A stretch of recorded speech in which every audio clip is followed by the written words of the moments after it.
El sueldo era absurdamente alto para un simple turno nocturno en la recepción del Motel Vista del Valle, un paradero envuelto en la oscuridad del kilómetro 47. Necesitaba pagar mis deudas con urgencia, así que decidí ignorar las evidentes banderas rojas.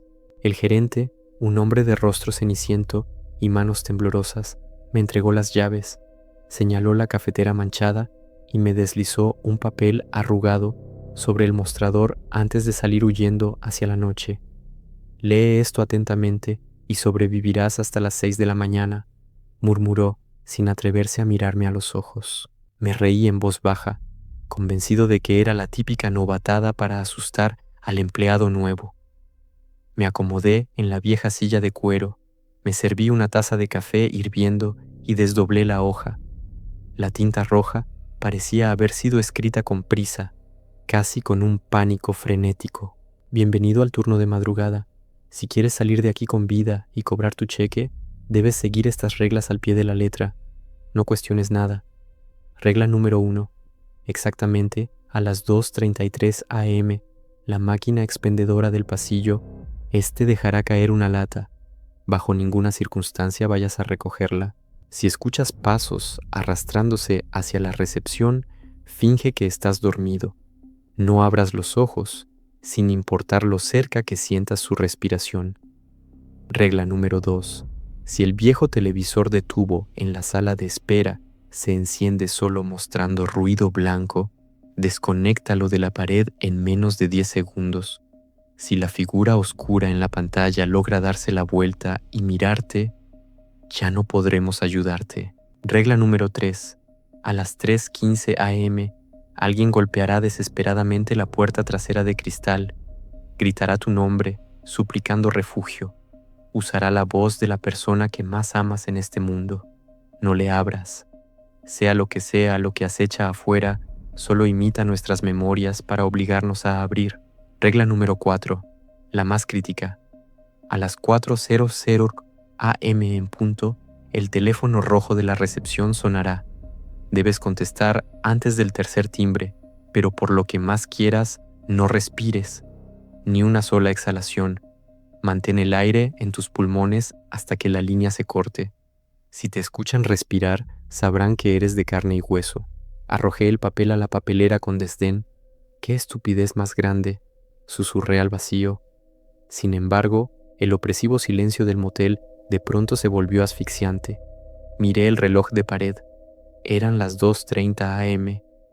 El parpadeo del letrero de neón era lo único que me acompañaba, hasta que la quietud se rompió. Clac. Una lata pesada cayó en el compartimento de la máquina expendedora. Eran las 2:33 am exactas. Un escalofrío de hielo me recorrió la espina dorsal.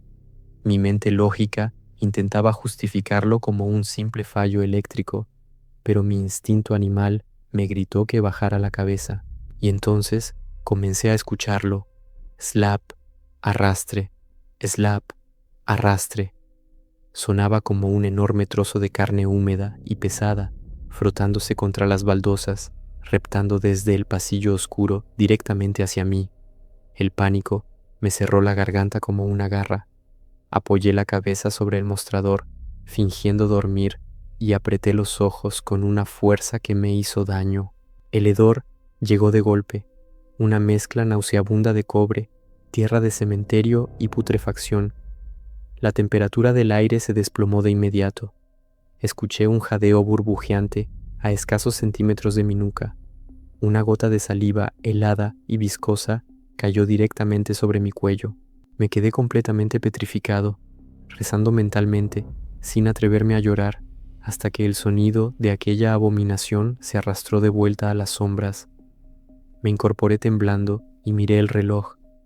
3:10 am. Rescaté el papel de la basura y lo alicé con manos torpes. Ya no era un juego, era mi único manual de supervivencia.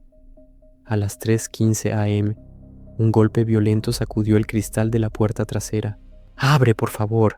¡Me van a matar! Mi corazón se detuvo. Era la voz de mi madre, llena de un terror absoluto y desgarrador. Di un paso ciego hacia la puerta, dominado por la adrenalina, pero la regla número 3 brilló en mi mente como una alarma. Mi madre falleció hace 3 años. Me tapé los oídos con fuerza mientras los golpes amenazaban con astillar el cristal hasta que todo cesó de golpe. Miré el reloj, sudando frío. 3:58 AM. Solo quedaban 2 minutos para la regla número 4, el teléfono rojo. Empecé a hiperventilar, llenando mis pulmones a tope, preparándome para lo peor. 3:59 AM. El segundero parecía arrastrarse por la esfera del reloj. 4:0 AM. Ring. Contesté al segundo timbre, llevándome el pesado auricular al oído mientras me tapaba la boca y la nariz con la mano libre. Contuve el aliento.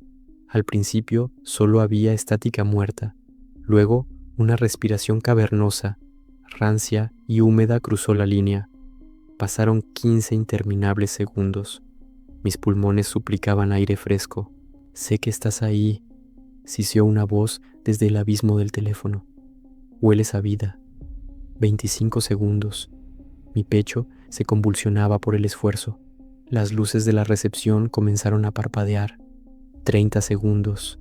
Mi visión se nubló y sentí que la conciencia se me escapaba. Iba a rendirme. Mis labios se separaron 1 milímetro. Clic. Habían colgado. Caí de rodillas, soltando el teléfono y aspirando ruidosamente el aire viciado de la recepción. Lo había logrado. Había sobrevivido a la peor noche de mi vida. Me apoyé contra el mostrador y miré el reloj de la pared, rogando que fueran casi las 6 de la mañana y el sol estuviera por salir. Pero me quedé helado. La aguja del segundero estaba completamente congelada a las 4:01. El tiempo no avanzaba, y entonces el teléfono rojo volvió a sonar.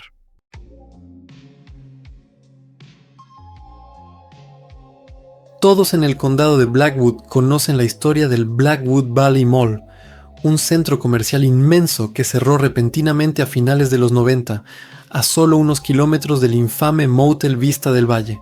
Las autoridades dijeron que fue por problemas estructurales, pero las leyendas urbanas hablaban de personas que entraban a los probadores y nunca volvían a salir. Como explorador urbano con un canal de YouTube en decadencia, necesitaba contenido viral. Romper los candados oxidados de la puerta de servicio sur me pareció la mejor idea de mi vida. Encendí mi linterna y crucé el umbral. Lo primero que me golpeó fue el olor. No olía a polvo, ratas o abandono, como ocurre en todos los edificios en ruinas. Olía a humedad, a cloro de piscina y a alfombra nueva. Era un olor sintético, antinatural. Al dar el tercer paso, la pesada puerta metálica a mis espaldas se cerró de golpe con un estruendo que hizo vibrar el suelo. Intenté abrirla, pero la manija simplemente se deshizo en mi mano, como si fuera de arcilla. Tranquilo, hay docenas de salidas de emergencia, me dije en voz alta, intentando calmar el latido desbocado de mi corazón. Me di la vuelta y apunté con la linterna hacia el pasillo principal. Fue entonces cuando las luces se encendieron. No todas de golpe, sino en una secuencia macabra, parpadeando con un zumbido eléctrico insoportable. Era esa luz amarilla, enferma e hiperrealista de los tubos fluorescentes viejos. El centro comercial no estaba en ruinas, las tiendas estaban intactas, los pisos de baldosas ajedrezadas brillaban pulcros, pero no había ni un solo producto en los estantes. Todo estaba absolutamente vacío, y de los altavoces ocultos en el techo comenzó a sonar una melodía de ascensor, un jazz suave y distorsionado, como si la cinta de casete se estuviera derritiendo. Caminé durante lo que parecieron horas. Mi reloj marcaba las 2:00 AM, pero en mi teléfono no había señal. La arquitectura del lugar comenzó a perder sentido. Pasé frente a una tienda de electrodomésticos, doblé la esquina y me encontré exactamente con la misma tienda de electrodomésticos. Seguí corriendo, pero los pasillos se hacían cada vez más estrechos.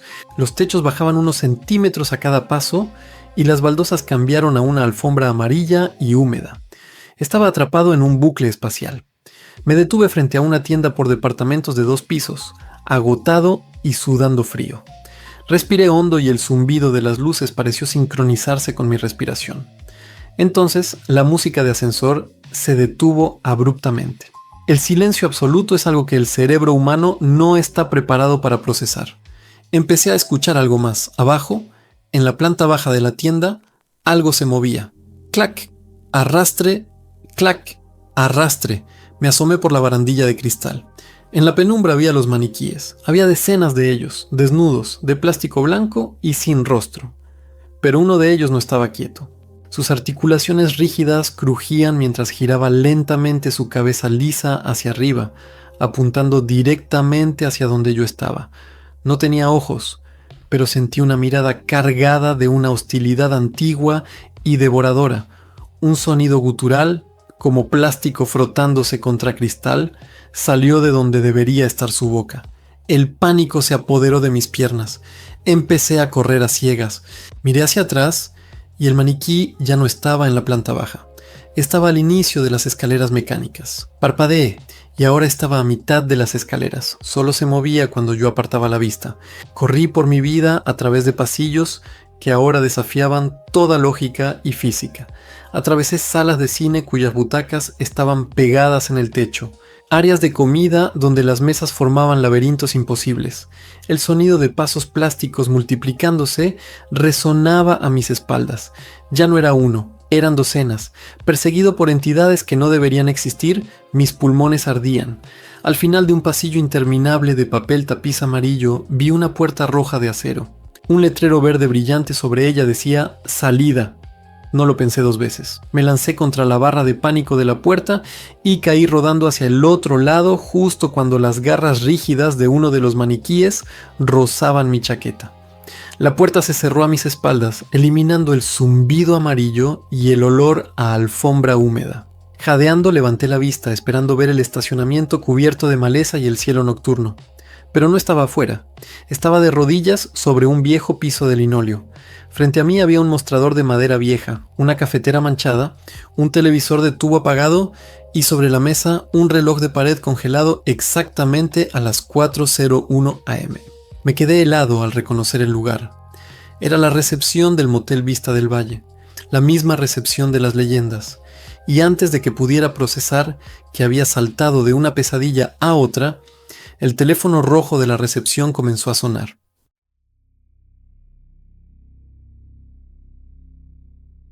Los lugareños del condado de Blackwood tienen una regla no escrita que pasa de generación en generación.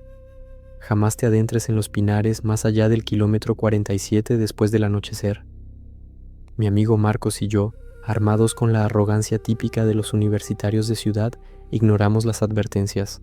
Pasamos de largo el viejo Motel Vista del Valle y las ruinas del inmenso centro comercial amarillo, conduciendo mi camioneta hasta el corazón del bosque del Lago Negro. Queríamos desconectar del mundo, pero terminamos conectando con algo que lleva siglos esperando en la oscuridad. Armamos la tienda de campaña y encendimos una fogata. La noche era inusualmente silenciosa. No había grillos, ni búhos, ni el sutil susurro del viento entre las hojas. Era una quietud pesada, antinatural, como si el bosque entero estuviera conteniendo la respiración para escucharnos. Eran cerca de las 2:00 am. Marcos estaba tomando una cerveza mientras tallaba un trozo de madera con su navaja. De repente, de la nada, empezó a silbar una melodía pegadiza. Le lancé una mirada fulminante. Mi abuela, que creció en zonas rurales, siempre me decía que nunca, bajo ninguna circunstancia, se debe silbar en el bosque de noche. Decía que silbar es una invitación y que ciertas cosas antiguas asumen que las estás llamando para jugar. Le pedí a Marcos que se callara, pero él solo se rió, burlándose de mi superstición, y silbó más fuerte.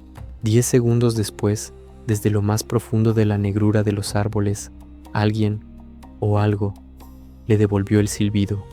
Era la misma melodía exacta, pero el tono estaba mal. Sonaba hueco, casi metálico, como si el aire estuviera pasando a través de una tráquea sin cuerdas vocales. Marcos dejó caer su navaja. La sangre abandonó su rostro. Debe ser un guardabosques o algún otro campista queriendo asustarnos, susurró, intentando convencerse a sí mismo. Se levantó, tomó su linterna y gritó hacia la oscuridad: «Muy gracioso, amigo, ya te escuchamos». No hubo respuesta. Marcos, tratando de hacerse el valiente, dio unos pasos fuera del círculo de luz de nuestra fogata. Voy a mear a los árboles, vuelvo en 1 minuto. Si el bromista se acerca, tírale una piedra. Se adentró en la maleza y lo perdí de vista. Pasaron 5 minutos, luego 10. El silencio del bosque volvió a cerrarse sobre mí como una manta asfixiante. El fuego empezaba a morir, reduciéndose a brasas anaranjadas. «Marcos», llamé con la voz temblorosa. «Dani, ayúdame. Me he torcido el tobillo, no puedo caminar». La voz de Marcos venía de unos 50 metros a mi derecha. Sonaba desesperado, al borde del llanto. Agarré mi propia linterna y el hacha de cortar leña, corriendo ciegamente hacia el origen del sonido. Las ramas arañaban mi rostro y el frío de la madrugada me calaba los huesos. «Ya voy, Marcos. Sigue hablando para que pueda encontrarte», grité. «Dani, ayúdame. Me he torcido el tobillo, no puedo caminar». Me detuve en seco. Mi cerebro tardó 1 segundo en procesar lo que acababa de escuchar. No era solo la misma frase, era la misma entonación exacta, el mismo volumen, la misma pausa entre las palabras, como si alguien hubiera grabado el grito de mi amigo y le hubiera dado al botón de reproducir. Apunté con mi linterna hacia adelante. La luz cortó la oscuridad y reveló la chaqueta de Marcos tirada en el suelo, cubierta de un líquido espeso y oscuro. Pero él no estaba. «Dani, ayúdame. Me he torcido el tobillo, no puedo caminar». La voz no venía del suelo, venía de arriba. Lentamente, con las manos temblando incontrolablemente, alcé el haz de luz hacia las copas de los inmensos pinos. A unos 10 metros de altura, aferrado al tronco de un árbol con extremidades pálidas, desproporcionadamente largas y con múltiples articulaciones, estaba eso. No tenía pelo, y su piel parecía cuero viejo y estirado. Estaba desnudo, pero llevaba algo puesto en la cabeza, el cráneo y la cornamenta de un ciervo podrido. Debajo del hueso ensangrentado vi una boca humana que colgaba floja, abierta de par en par. La criatura me miró directamente. Su mandíbula no se movió en lo absoluto, pero del fondo de su garganta salió la voz de Marcos, mezclada con un siseo de estática de radio. «Dani, ayúdame». Y luego, la criatura hizo algo peor. Comenzó a emitir un sonido estridente e inconfundible. Estaba imitando a la perfección el timbre de un teléfono rojo antiguo. El pánico primitivo se apoderó de mí. Me di la vuelta y corrí como un animal acorralado. Podía escuchar el crujido masivo de las ramas sobre mí. La cosa estaba saltando de árbol en árbol, persiguiéndome, manteniéndose justo encima de mi cabeza. Llegué a la camioneta, abrí la puerta, salté al asiento del conductor y puse los seguros al mismo tiempo que encendía el motor. Encendí las luces altas. El bosque frente a mí estaba vacío. Respiré agitadamente, las lágrimas nublando mi visión mientras ponía el vehículo en reversa para huir de ese bosque maldito. Fue entonces cuando escuché 3 golpes suaves en el cristal de la ventana del copiloto. Toc, toc, toc. Giré la cabeza lentamente. Pegada al cristal, bloqueando por completo la ventana, estaba la cara deforme y pálida de la criatura. Me miraba con cuencas vacías. Su mandíbula colgaba inerte, y a través del cristal del auto, con una voz que era idéntica a la mía, susurró: «Marcos, ¿dónde estás?».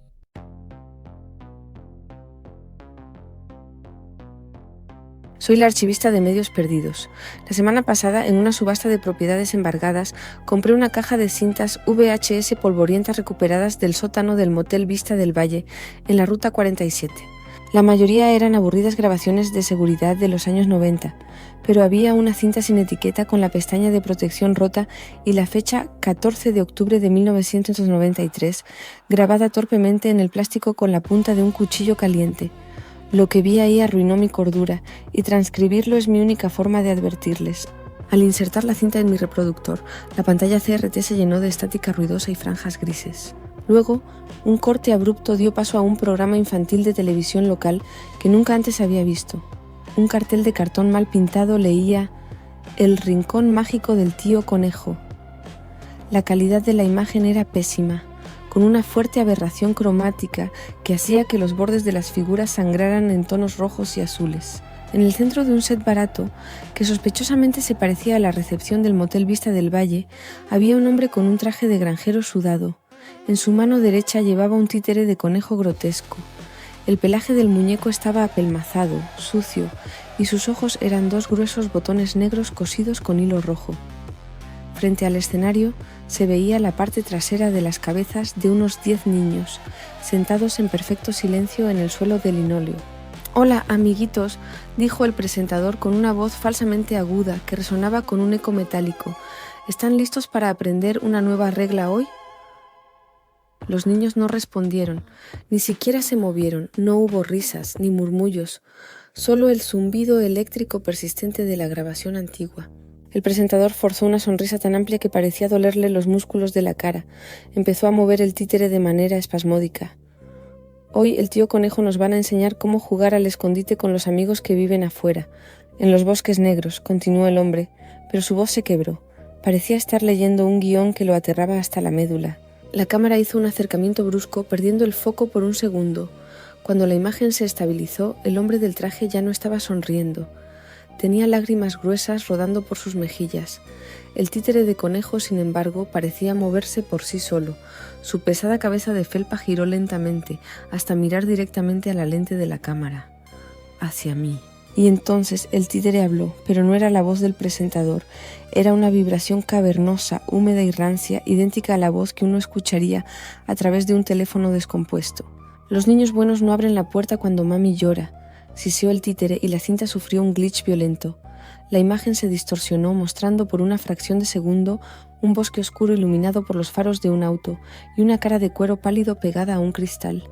Mi respiración se agitó, reconocí esos lugares, pero la lección más importante de hoy, amiguitos, continuó el títere de conejo, mientras el presentador humano comenzaba a sollozar en silencio, incapaz de soltar al muñeco.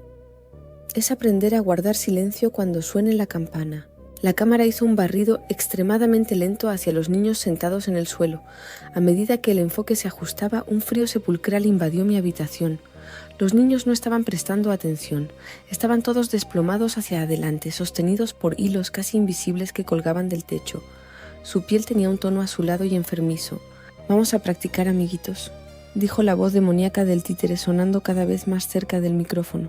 «Todos juntos, tomen mucho aire y no lo dejen salir, no respiren.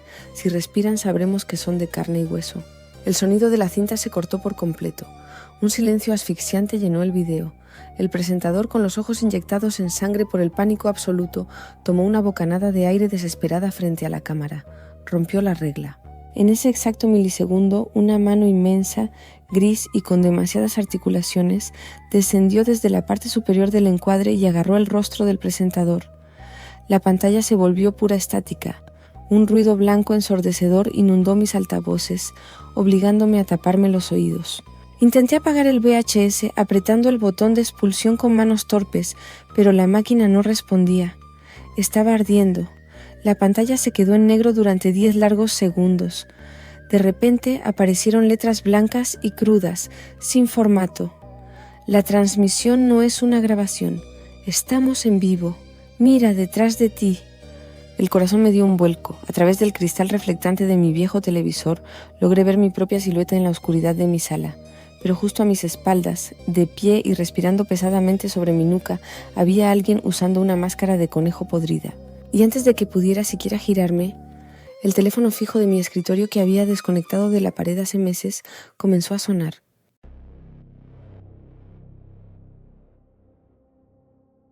Yo fui quien unió las piezas.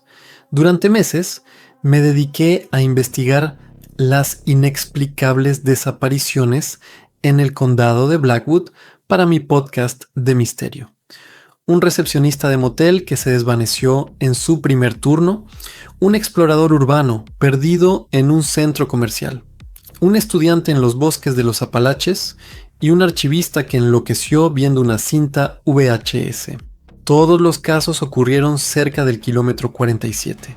La policía archivó las carpetas por falta de pruebas, pero en los foros más oscuros y encriptados de la Deep Web, alguien sabía exactamente qué estaba pasando. Ayer por la noche un usuario anónimo me envió un mensaje directo. La respuesta no está en los lugares físicos, ni en los bosques, ni en las cintas, escribió. Está en el código. Ellos usan la tecnología como un puente. Adjunto al mensaje había un enlace de descarga para un archivo llamado Blackwood os.apk. Guiado por una curiosidad morbosa y creyendo que estaba a salvo detrás del monitor de mi casa a cientos de kilómetros de distancia, lo descargué. Fue el peor error de mi vida. Al instalar la aplicación, mi teléfono se congeló por completo. La pantalla emitió un destello blanco cegador y luego se volvió negra. Una única línea de texto verde, estilo terminal antigua, parpadeó en el centro, solicitando acceso, micrófono, cámara, contactos. Antes de que pudiera pulsar el botón de denegar, la interfaz se movió sola. Un cursor invisible seleccionó permitir todo. El flash de mi cámara trasera se disparó 3 veces seguidas, iluminando mi oscura habitación. La pantalla cambió. Empezó a mostrar mi lista de contactos, desplazándose hacia abajo a una velocidad vertiginosa. De repente, se detuvo abruptamente. Mostró un número desconocido, pero la aplicación le había asignado un nombre que me heló la sangre.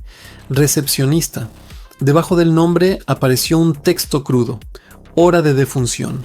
4:01 AM. Causa. Respiró cuando sonó el teléfono. Estatus. Asimilado.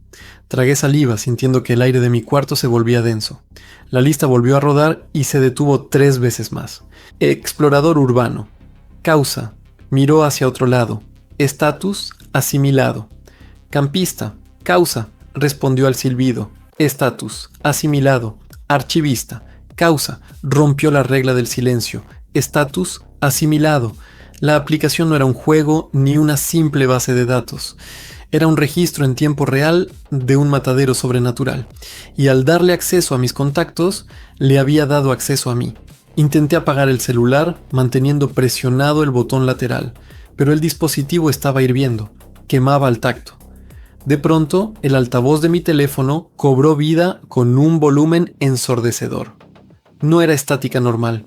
Era una cacofonía repulsiva de audios superpuestos, el golpe seco de una lata cayendo en una máquina, música de ascensor distorsionada, el eco de un silbido hueco y el llanto agónico de un hombre.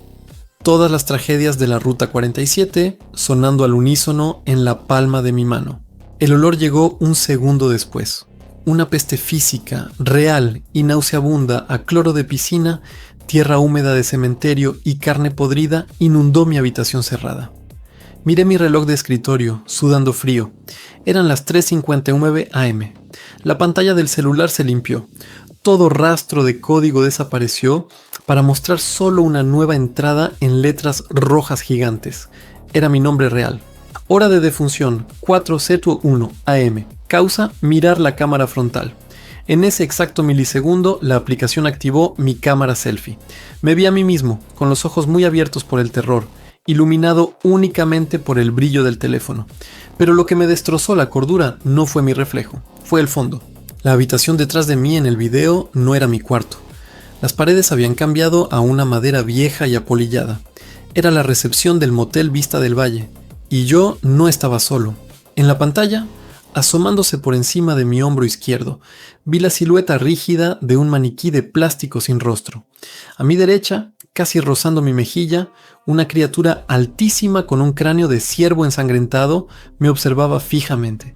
Y descendiendo desde el techo justo detrás de mi cabeza, sostenido por hilos, un hombre con una máscara de conejo putrefacta sonreía en la oscuridad.